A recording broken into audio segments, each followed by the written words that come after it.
Hi, welcome back student. In the last lecture, we discussed about the different type of biomes. हमने last class में biomes के बारे में study करी और now we are going to start major abiotic factors. किसी भी ecological system में या बायोम में दोनों ही फैक्टर्स काफ़ी इंपॉर्टेंट रोल प्ले करते हैं, abiotic as well as biotic. Biotic in the sense of living organism and abiotic means non-living things. तो non-living things का क्या इम्पोर्टेंस है, आइए इसको डिस्कस करते हैं. हेडिंग डाल दीजिए मेजर abiotic कंपोनेंट्स और फैक्टर्स.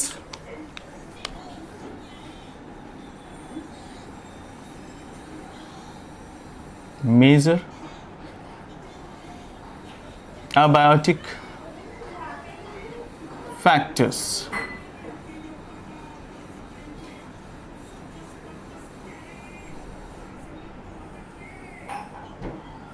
ओके तो सबसे इंपॉर्टेंट फैक्टर है एयर.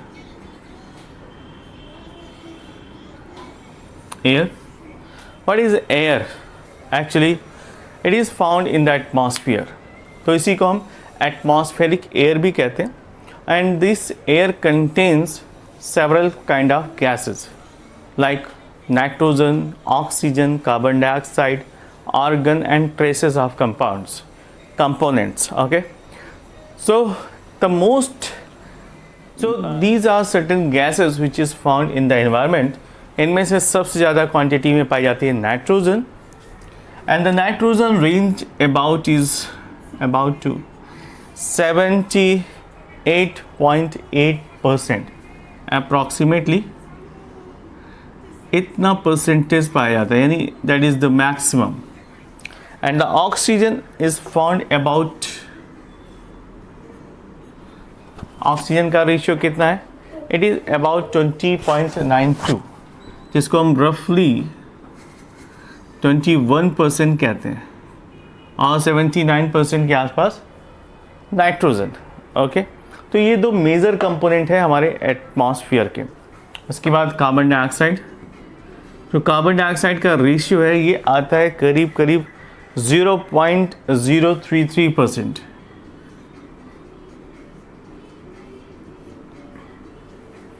आप समझ सकते हैं इतना कम रेशियो होने के बावजूद भी ग्लोबल वार्मिंग में सबसे ज़्यादा कंट्रीब्यूशन अगर किसी का है तो कार्बन डाइऑक्साइड गैस का है. देन इसके बाद आता है आर्गन. आर्गन का रेशियो पाया जाता है 0.93%. Okay, then after traces of elements पाए जाते हैं जिसका रेशियो होता है 0.04%. Traces of element, it is approximately 0.04%. This is the ratio of air in the atmosphere, और इसी को हम कहते हैं favorable condition या favorable atmosphere for the organism which is found in this planet Earth.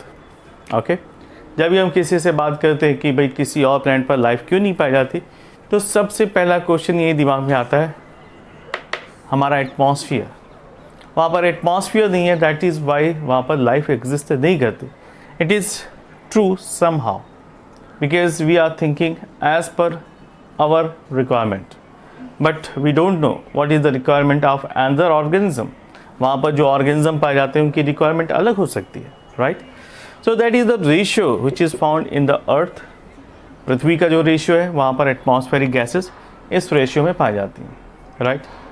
Now look at the light. Second major जो component है abiotic factor का वो है light.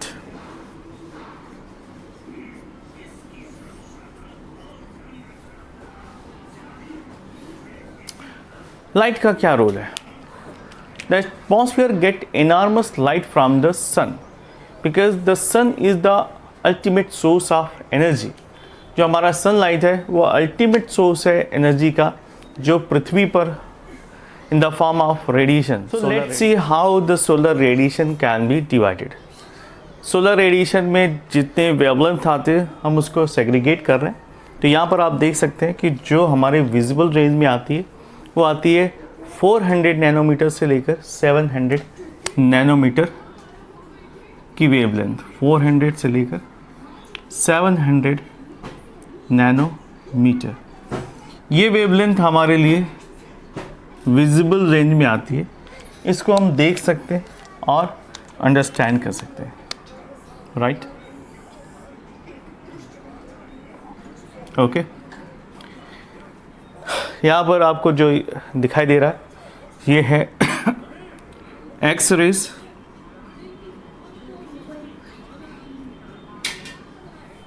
देन आफ्टर इसके बाद शुरू होता है ultraviolet radiation,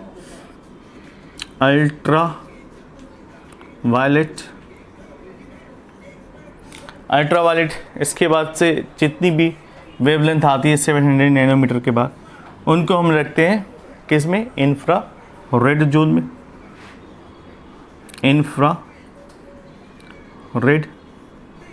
okay, so this is the wavelength 0.1 से लेकर कितना 100 नैनोमीटर। तो एक्स रेज आती है 0.1 से लेकर 1 नैनोमीटर के बीच।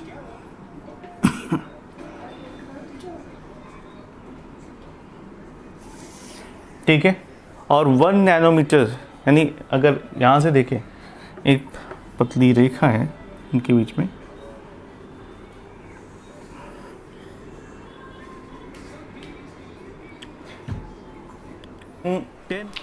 टेन नैनोमीटर से लेकर 100 नैनोमीटर की रेंज में जो रेडिएशंस आती हैं उनको हम अल्ट्रावायलेट में रखते हैं। 1000 नैनोमीटर से लेकर 1 लाख नैनोमीटर तक ये सभी इंफ्रारेड में आ जाते हैं। ठीक है, 1000 से लेकर, ठीक है, ये सभी आ जाते हैं इंफ्रारेड जोन में। हमारे लिए जो विजिबल रेंज है वो 400 नैनोमीटर से लेकर 700 नैनोमीटर के बीच में आती है और इसी में विबग्योर बनता है, यानी जो सोलर रेडिएशंस में विबग्योर्स आते हैं इसी रेडिएशंस में आते हैं। Okay, so the light energy which comes from the solar energy can be measured by the lux meter या फोटोमीटर। तो सोलर रेडिएशंस जो आती हैं बाहर से आउटसाइड उसको हम लक्स मीटर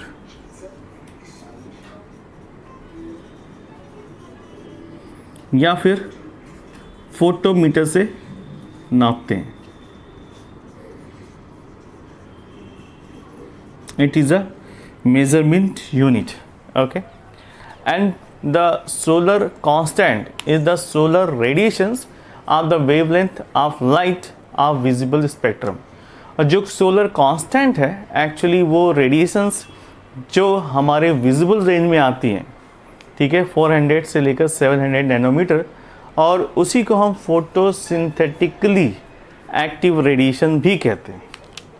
ओके, तो नेक्स्ट पॉइंट लिखिए, solar constant.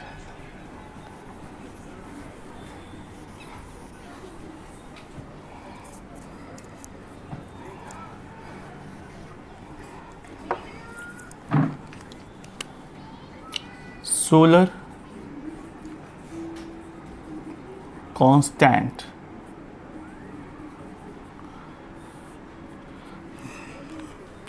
solar constant is the solar radiation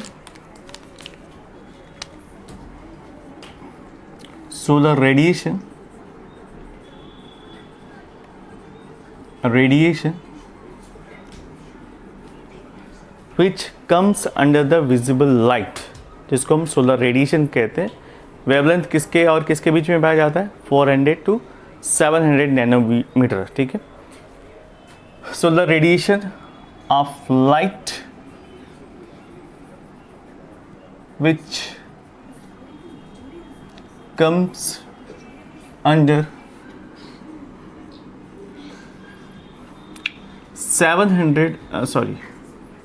400 to 700 nanometer. Okay, next heading डाल दीजिए PAR। PAR किसे कहते हैं? PAR का मतलब होता है फोटोसिंथेटिकली एक्टिव रेडिएशन। तो ये जो विजिबल रेंज है इसी को हम फोटोसिंथेटिक एक्टिव रेडिएशन भी कहते हैं। The range between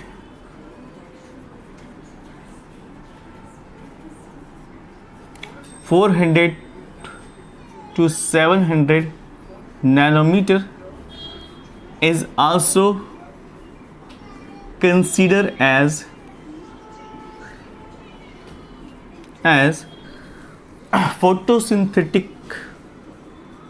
photosynthetically active radiation.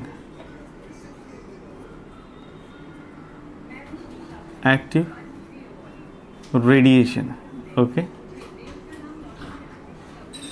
so this is all about the light, solar radiations जो पृथ्वी पर आते हैं और इनके डिफरेंट रेंजेस पाए जाते हैं, और जो विजिबल स्पेक्ट्रम में पाया जाता है ये रेडिएशन हमारे लिए काफ़ी इम्पॉर्टेंट है क्योंकि ये फोटोसिंथेटिकली एक्टिव रेडिएशंस कहलाती हैं।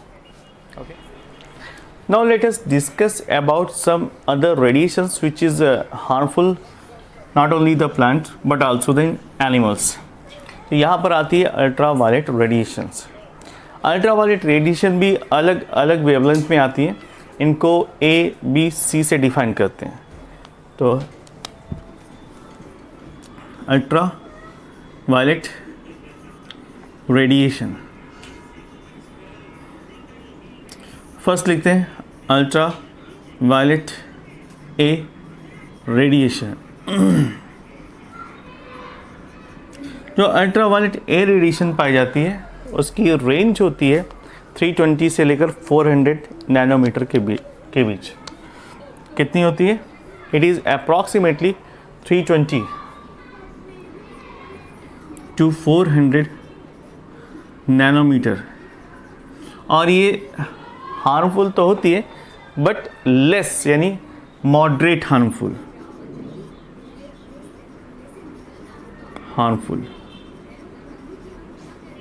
ओके, उसके बाद आती है अल्ट्रावायलेट रेडिएशन बी। ठीक है, जैसे बी के नाम से आप जानते हैं रेडिएशन। अल्ट्रावायलेट जो वी रेडिएशन है ये थोड़ा सा ज़्यादा हार्मफुल होती है और ये जो रेंज करती है अप्रॉक्सीमेटली 280 से लेकर 280 नैनोमीटर से लेकर 320 नैनोमीटर के बीच में। It is quite harmful. ये ऊपर वाले के कंपैरिजन में थोड़ी सी ज़्यादा quite harmful. And look at the ultraviolet radiation C. Ultraviolet C radiation.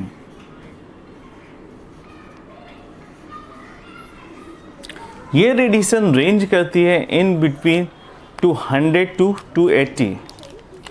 ये रेंज करती है 100 नैनोमीटर से लेकर 280 नैनोमीटर के बीच में। It is one of the most dangerous, इसको हम लीथल कह सकते हैं क्योंकि इसकी वजह से डेथ तक हो सकती है। So this is all about the effect of ultraviolet radiations. Now we are going to study about the effect of light. कुछ फैक्टर्स हैं जो प्लांट को रेगुलेट करते हैं, उसमें जो सनलाइट है या सोलर रेडिएशन है वो बहुत ही इंपॉर्टेंट रोल प्ले करती है। तो वन बाय वन देखते हैं what is the effect of.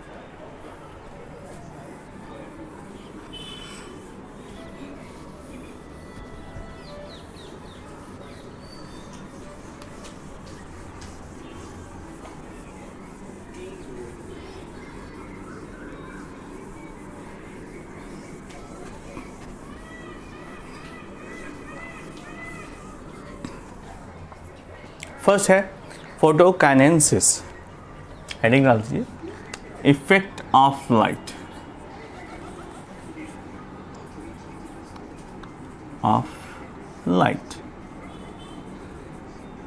First है photo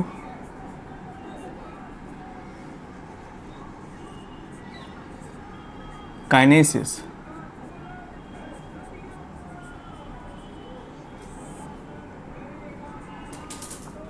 What is photokinesis? Photokinesis, okay, right. Photokinesis is nothing but it is a regulation of speed of locomotion due to the light is called photokinesis.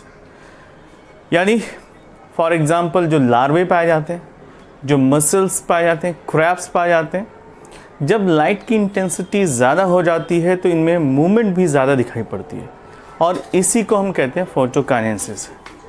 तो first point में लिख लीजिए, the regulation of speed,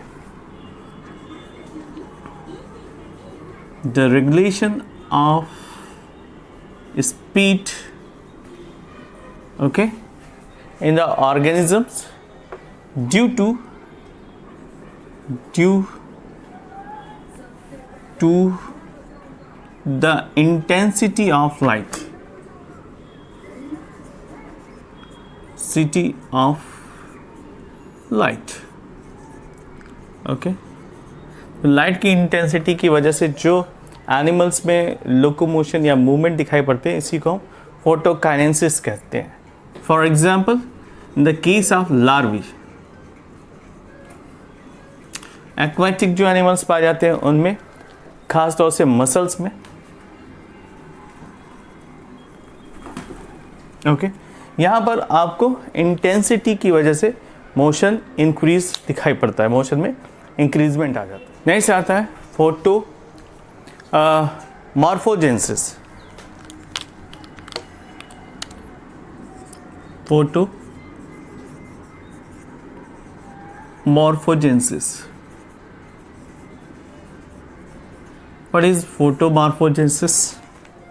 photomorphogenesis का मतलब ये है कि plant के केस में जो फोटो पीरियडिज्म देखने को मिलती है, सीड जर्मिनेशन की जो प्रोसेस देखने को मिलती है, प्लांट्स का मूवमेंट है और इसका distribution according to the light density, जो जियोग्राफिकल कंडीशन में अलग अलग तरह के ट्रीज और प्लांट्स पाए जाते हैं, it is because of impact of light, okay. जहाँ पर बहुत ज़्यादा पाए जाते हैं वहाँ पर जीरोफिटिक प्लांट होते हैं और जहाँ पर बहुत ज़्यादा कोल्ड होता है या बर्फ़ जमी होती है वहाँ पर ज़्यादातर कोनिफेरस मिलते हैं। तो this is what, this is photomorphogenesis in the plant. जैसे वहाँ पर टेम्परेचर है उसके अकॉर्डिंग ही प्लांट्स का डेवलपमेंट होता है, सीड का जर्मिनेशन होता है और मूवमेंट ऑफ प्लांट्स देखे जा सकते हैं, ठीक है। तो फोटोमॉर्फोजेनेसिस में एक पॉइंट लिख लीजिए, it is the movement in the plants, movement in the plants in the form of germination of seed,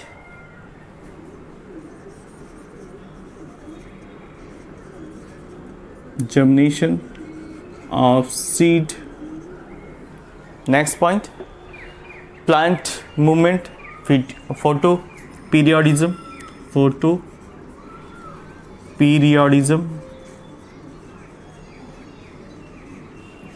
plant movement, like that, okay। तो ये सारी जो प्रोसेस पाई जाती है because of photo intensity. Next आता है phenology, the timing of seasonal activities of the plant in relation to the change in the environmental condition. जैसे कि पतझड़ का सीजन आना, ये भी क्या करते हैं according to the environmental condition change के साथ साथ लीफ का एब्सेशन हो जाता है।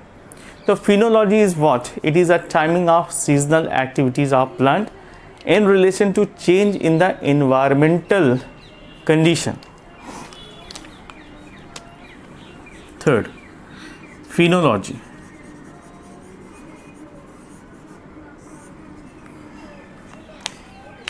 इज द चेंज, इसको इस तरह से समझते हैं, timing of seasonal activities in the plant in relation to change in the environmental condition. Timing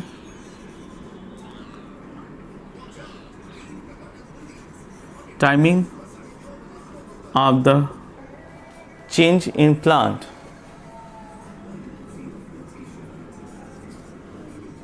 Now next heading डाल दीजिए, the distribution या type of plants and animals on the basis of temperature. Temperature के हिसाब से किस तरह से animals और प्लांट का डिस्ट्रीब्यूशन हो जाता है।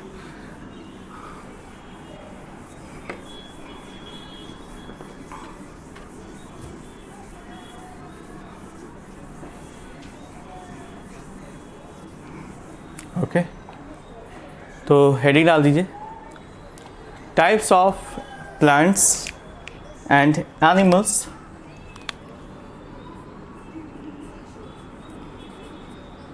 Of plants and animals on the basis of temperature, on the basis of temperature. Okay तो इसमें फर्स्ट आता है मेगाथर्म्स। मेगाथर्म्स यानी the plants grows in higher temperature throughout the year. तो इसमें फर्स्ट हेडिंग डाल दीजिए, मेगाथर्म।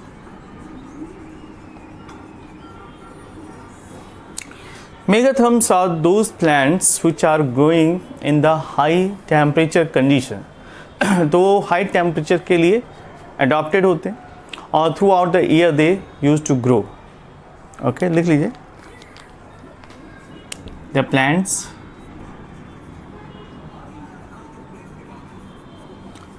which can grow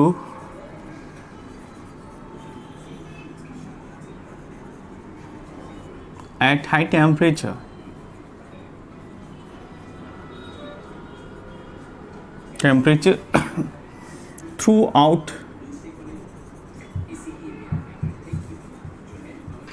throughout the year.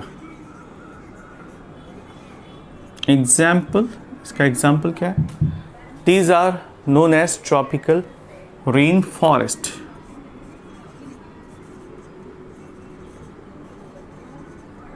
Rainforest. Okay दूसरा आता है बेटा मेगाथर्म के बाद mesotherms. Mesotherms are those condition in which the plants can grow in high temperature, okay alternate high and low temperature. यहाँ पर जो कंडीशन है वो थोड़ा सा चेंज होती रहती है, पूरे होल ईयर हाई टेम्परेचर नहीं पाया जाता, ये अल्टरनेट करते हैं high as well as low temperature. तो ऐसे फॉरेस्ट को, ऐसे एरिया को हम कहते हैं deciduous tropical forest region. Okay तो इसमें लिख लीजिए,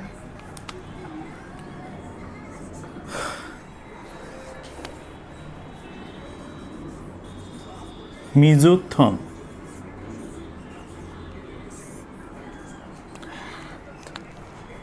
The plant which grow, the plant which can grow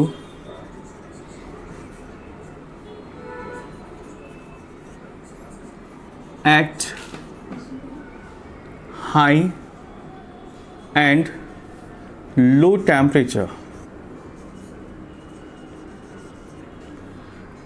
Okay, for example, deciduous tropical forest.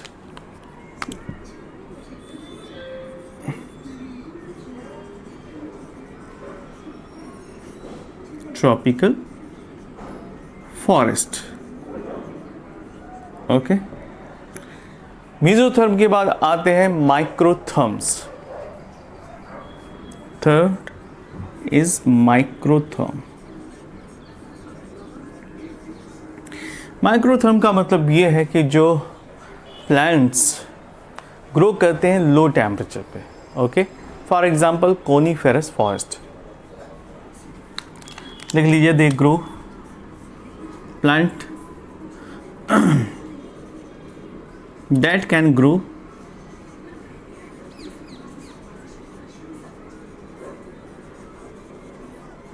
in low temperature. For example, coniferous forest. Coniferous forest यहाँ पर लो टेम्परेचर पाया जाता है ज़्यादातर। यहाँ पर टेम्परेचर या तो ज़ीरो या तो माइनस में पाया जाता है, तो ऐसी कंडीशन में ये प्लांट्स आसानी से ग्रो करते हैं। इसके बाद आता है हैकिन्सोथर्म्स। हैकिन्सोथर्म्स का मतलब those plant who are growing in a very low temperature, जिसको हम एल्पाइन वेजिटेशन कहते हैं। तो फोर्थ हेडिंग डाल दीजिए,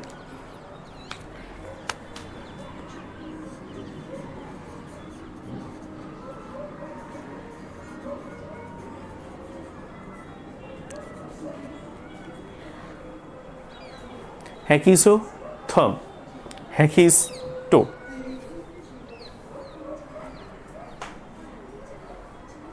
Hekistotherms are the plants